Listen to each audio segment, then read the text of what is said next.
Thanks for listening to the MotoPsycho podcast here at Throttle Mob Power Sports in Wooster, Ohio. If you found this information helpful, please share it with someone who might also enjoy it. And please remember to like and subscribe. The MotoPsycho podcast, an after-hours shop counter conversation about motorcycles, business, and survival in the trenches.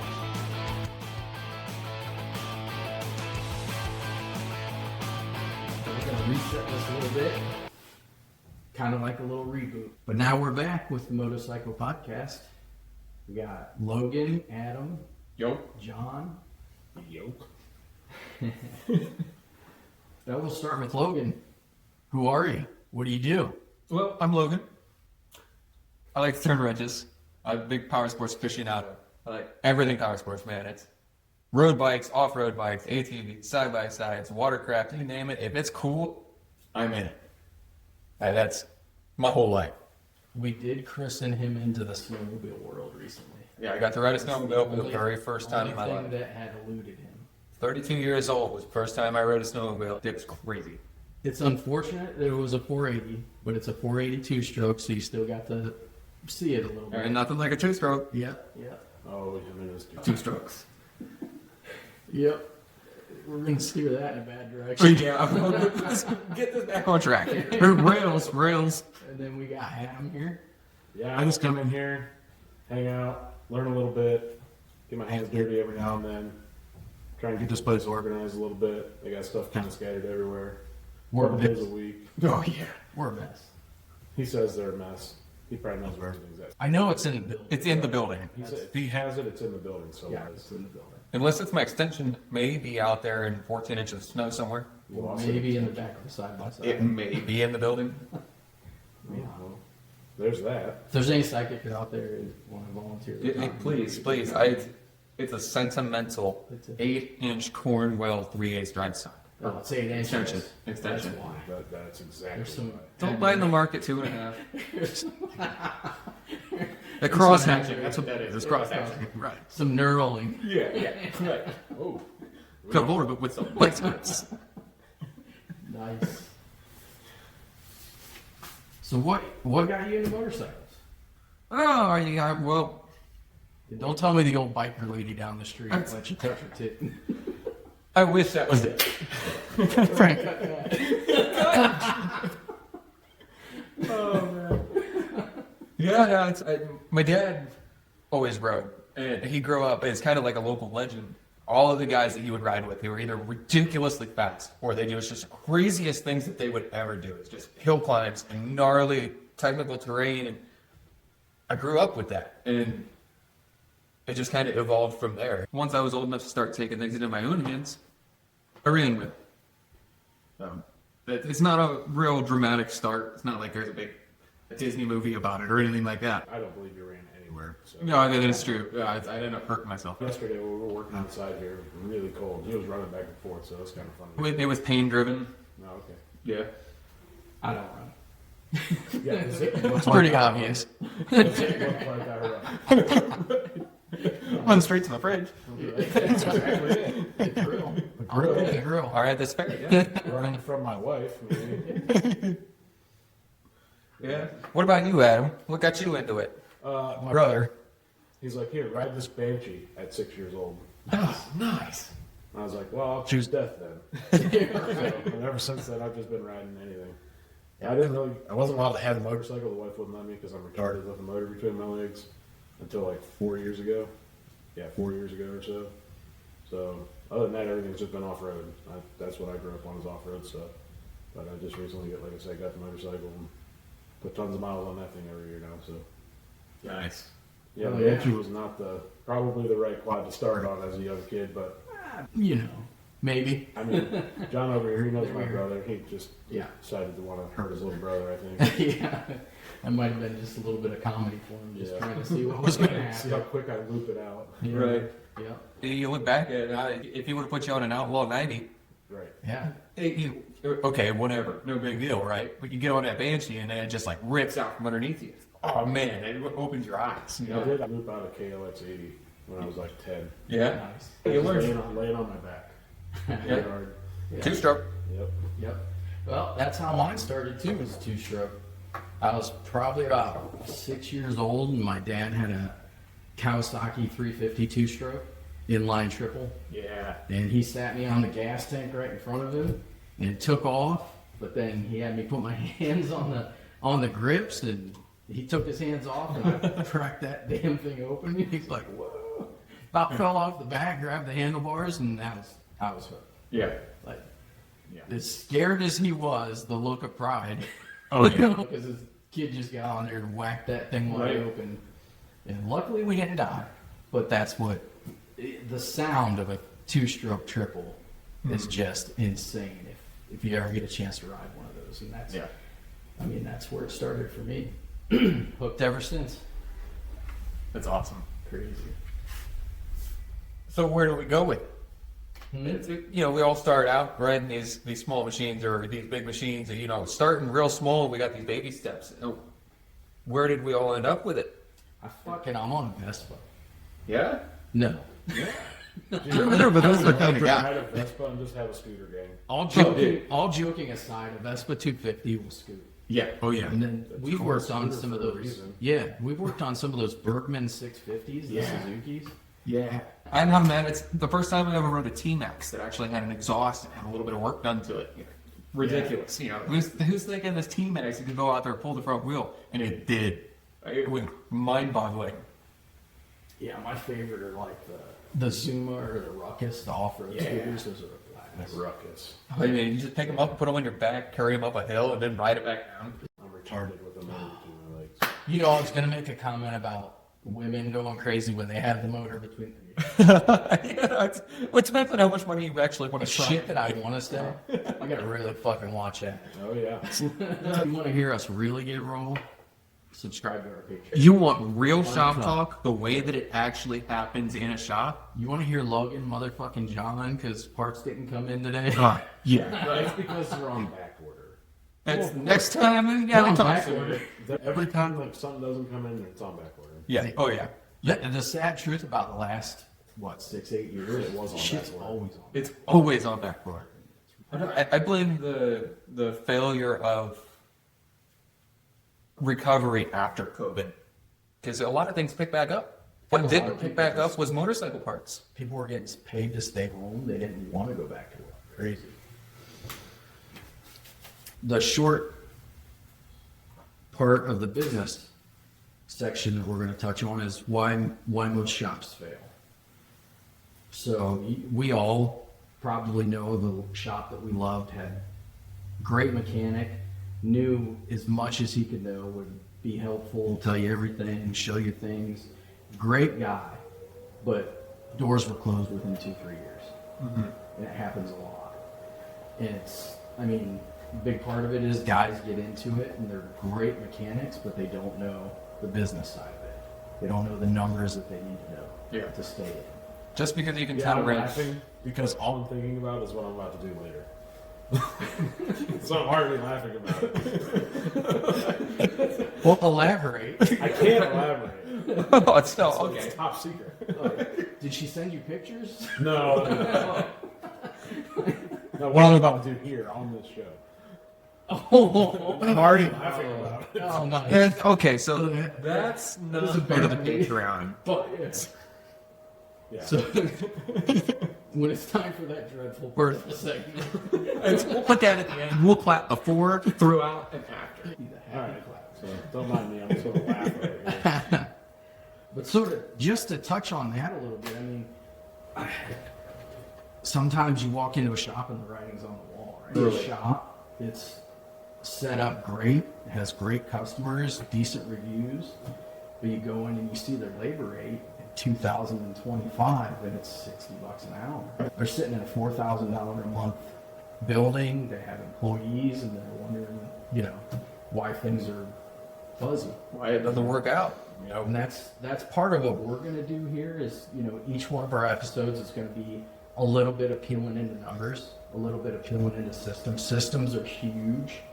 We're trying to implement as many systems as we can now because, like a lot of owners, I've out-earned my own stupidity for as long as I could before I knew I had to really learn what I didn't know. and start digging into numbers. And that's some of the stuff that we're going to offer.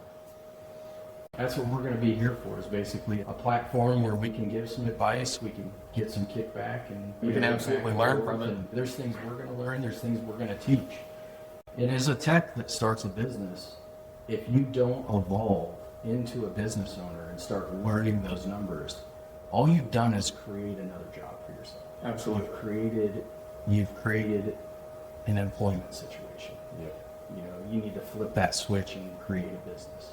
And that's some of the stuff that we're going to dive into. So a wrap on the business segment. I mean, I just say, you know, don't be afraid to open up shop. Oh, You know, keep your ears open, your eyes open your mind, learn. The parts of the business that you don't know are the most important. You know, dive into it. Man, that's all I'm doing Here? I'm just Yeah. learning. yeah. Yeah, and I'm still here learning too. I mean, I don't have literally any background in this. Yeah. I come in here, you guys are just teaching me. Yeah. So, every day you come in here as a student. You know, yeah. it doesn't matter what position you have in the company. You're Yeah. a student. And for it's you. any business either. That It's not statement just this right one. there is It's every single wildly day. important. We've had guys come in here and before they walk in the door, they already know the answer. Yeah. Yeah, and those guys, really? Those guys are the guys that. This is the no-name section. Yeah, but we're not to name any names, but yeah, no, there's so many people that if they think they already know. So, are we ready? Are we ready for what? What are we doing now? For the sacrifices to God's feet. Oh man, yeah, I think we got an example for sacrifices to the gods of speed today. Logan's segment here. We're going to run with it. What do we got today? So we've got this jet ski, right? We've been working on this jet ski for a while. Unfortunately, between Don't let long John story. He loves water sports. John really does love water sports. I've been trying. I mean, waterboarding might be a little different, but You know, He's learning what boat actually stands for. no problem. yeah, no, that's absolutely true. Motor boating. In case you didn't know, just bust out another 1,000. Well, Did you find out I just bought another boat? Did you really? Yeah. yeah. Oh, that was a terrible life decision. Well, you know, I'm loaded with them. Hey, I mean, we all have motorcycles. We only get to use them the same amount of time you use a boat. So what Right, difference does it right. So I mean, at least the balance is out. It's Ohio. Yeah. It's whatever. Yeah. Yeah. Unfortunately, for the customer that brought this jet ski in, he did have to break out another 1,000. Unfortunately for him, or otherwise fortunately for him, it wasn't nearly as bad as it could have been. It was still catastrophic, but it wasn't as bad as it could have been. I 100% agree with that. Right? It's an earlier model Yamaha 1200 2-stroke, 3-cylinder. Yeah. Absolutely love 2-stroke. Smell the candle. Smell the candle. I already did. Do it again. Oh. For all of you that don't know, this is Klotz, and they make candles. They make 2-stroke mix Yes. in candle form. And they smell good. All right, I'm done. This piston that we pulled out of this thing, it came in, no compression, wouldn't run. Sounded like it had all the spark plugs out. The spark plugs weren't out. Stuck bore scope down in there, quick and easy, non-intrusive way to do that diag, and we found this. We saw only bits and pieces of this. This piston is absolutely roached. It is one of the worst pistons I've seen out of a motor that wasn't catastrophic. Stick a pin through that hole. There is a massive hole in the exhaust side of this piston that you can stick a pen through. Like, you're not supposed to be able to do that. It's supposed to be solid over there. You're supposed to have a nice square edge or circle square edge all the way around the top. He doesn't know shapes. I'm still putting the triangles in the square holes, but it's absolutely destroyed. The cylinder was also destroyed too. This is the cool piece that we get to show people though.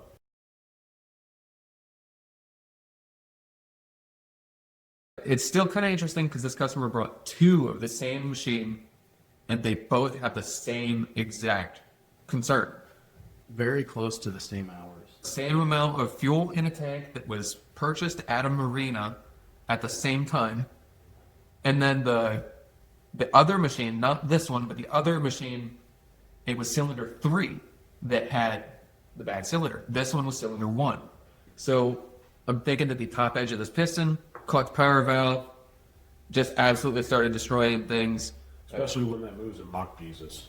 Yeah, it's Two two-stroke. cylinder, two-stroke watercraft, 1200. Yeah, you're talking 10,000 RPM. Even an older watercraft, it'll scream. Yeah, those are Pretty wild. It'll scream till it doesn't. And this one in particular, until it did. It's a fantastic piece because we were able to pull it out of the motor and save all of the bottom end. Yeah, the bottom end wasn't hurt at all. Yeah. We're doing a full refresh on the whole top end, but technically, if this customer really absolutely needed to get by, the other two cylinders were weak. I've got low compression results. I've got scoring in the cylinders. I mean, it's not nearly this, but if he needed to get this thing from, say, the Keys in Florida back to mainland, he could have put one cylinder in this and got it back home. I absolutely do not recommend that in any way, shape, or form. That is an emergency case only. But that's how the old triples were. The old But triple yeah. snowmobiles and watercraft. You could just do one or two cylinders. You always want to be within 10% or less of each other, though. So Yeah. if you're even like that other one had low compression on the other two cylinders, you definitely want to replace all three because we want them all fresh across the board. So this guy goes out, one brand new cylinder, two rides on the water. Now those two are fried. Now the fuel ratio can't be right because one cylinder is burning better than the others, which means the temperatures are different, which means the fuel ratio is going to be different, the atomization is going to be different, the whole machine is going to run different, therefore causing the eventual catastrophic failure of the motor all over again. And somebody did do that to him. Yeah, the road yeah, somewhere, and- because there yeah. was one brand new cylinder, two OEM cylinders. And it was cylinder 3 on this machine that was new. It had been replaced before. And some shops can do that. Other shops, we're not a fan of doing things halfway. When our customers leave, we want them to be absolutely 100% confident and safe on their machines. And that doesn't matter whether it's on-road, off-road, everything. So, we went through everything with the customer and gave him the full rundown on everything that happened. And he was really happy to have us go through and refresh it for him.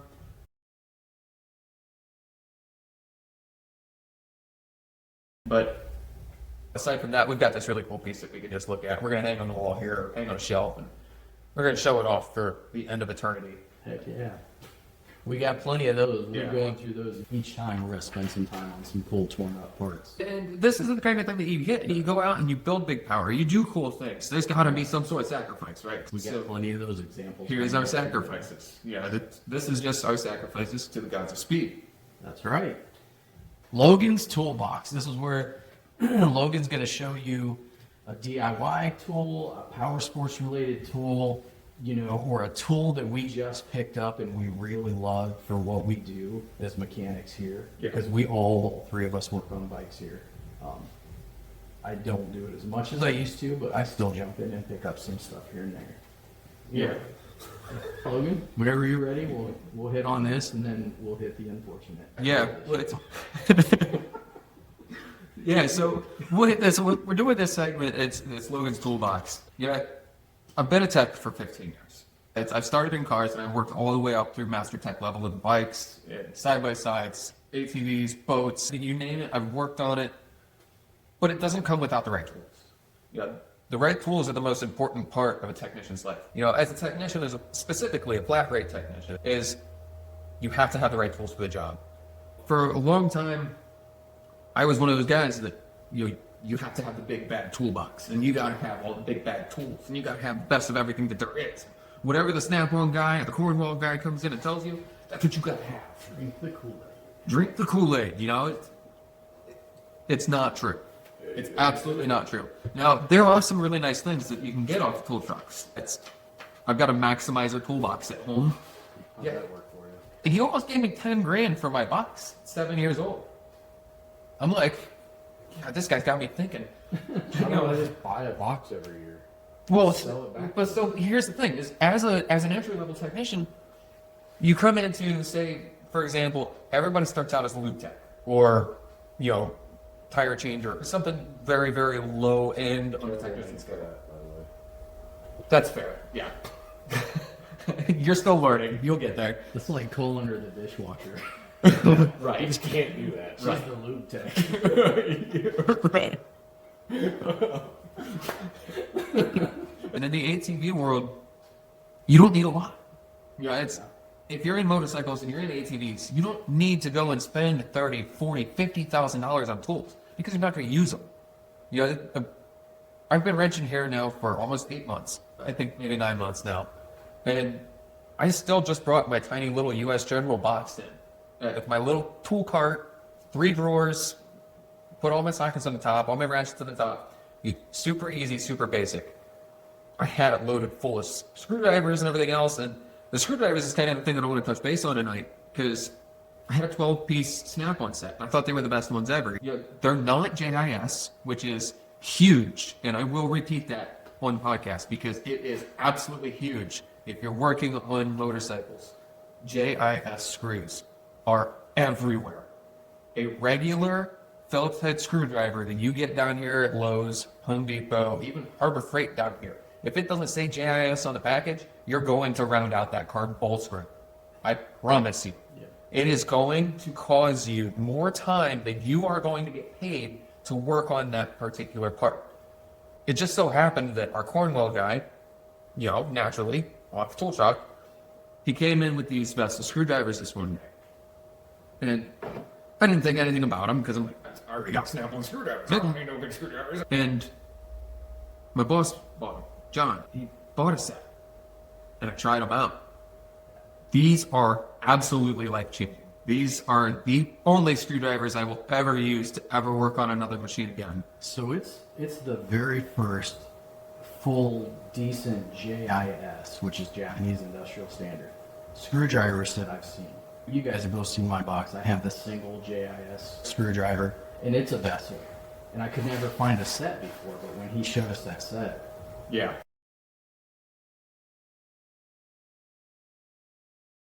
As far as I know right now, the iridescent is not available through Vestal, but they do have this set in different colors available. The super cool thing about these is not only are they JIS, but they're full tank, all except for the little guys, and they have a striking cap on the end. So if you absolutely do need to get some serious force on, say, you got a carbon bowl screw, you get your number 2 Vestal out here, your Phillips, you put it on there, you got your carb secured wherever it's going to be secured, make sure it's nice and safe, soft drills if you're using a vise or anything like that. Don't hold on to it unless you're planning on stabbing yourself in the hand, because that will happen too. But you put that on there, you tap it with a hammer, and you twist, and they come right out. These screwdrivers fit so well down into the screws and the screw heads. I took every one of my snap-on screwdrivers home and put it in the bottom of my Maximizer box. They have fluting to grip. They also have these really cool hex heads, or however you want to label it. I cannot tell you how many times I've already done that with my set, is put a wrench on there, you get your box stand on there so you know it's not going to slip. You put your screwdriver on there, and you push down as hard as you can. And you just knock it loose. They grab a hold. Absolutely, by far, the best set of screwdrivers I've ever seen. absolutely agree. I would never, ever suggest a real set of Snap-on, Cornwell, Harbor Freight, any of the above.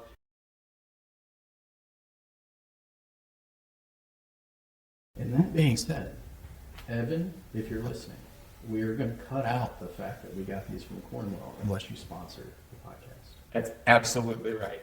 There's a reason why your picture's on the backside of the wall right now. That's right. Banner goes to the front when we see the money. That's right. This is not blackmailing. It's Well, fellas, it's kind of winding down on us here, isn't it? yeah. It's getting late here in our 12 minutes of talking. We're getting to the unfortunate, heavily debated segment of the podcast. I don't know what there is to debate about it. You guys, You're making it sound like you're setting me up for failure. what was joking?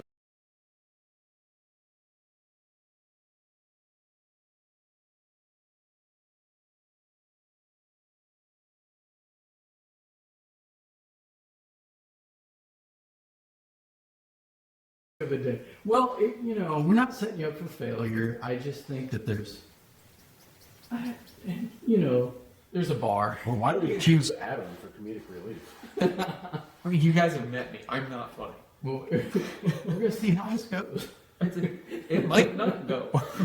We're a little scared. I guess we don't know. But all right. I mean, we've been prepared. On that note, they put me in charge of a joke. I did some research, found a lot of really stupid motorcycle jokes. I'm going to start off a little soft here today. Is that that teddy bear voice you were talking Oh, about? yeah. I got to use my teddy bear voice, folks. Going to play night. But I'm going to ask John Oh. and Logan here. Why are motorcycles always lost? Oh, shit. Why are motorcycles always lost? I don't have that. Actually, this one I don't even have any kind of witty comebacks for it or nothing. Why are motorcycles lost, Adam?